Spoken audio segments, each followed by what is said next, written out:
Hello guys, இந்த மாதிரி சூப்பரான பிரேக்ஃபாஸ்ட் ரெசிபி இது என்னன்னா சேமியா ஆம்லெட். வாங்க எப்படி செய்யறதுன்னு பார்க்கலாம்.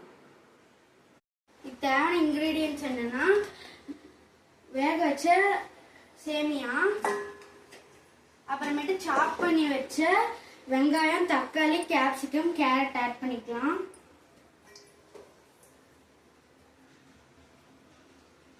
அப்புறமேட்டு 2 எக்ஸ் ஆட் பண்ணிக்கலாம்.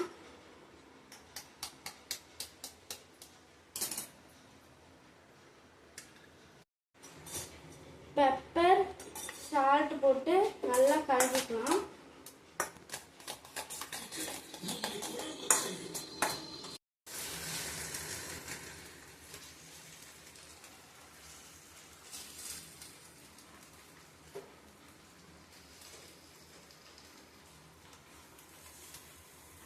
சூப்பரான சேமியா ஆம்லெட் ரெடி. இந்த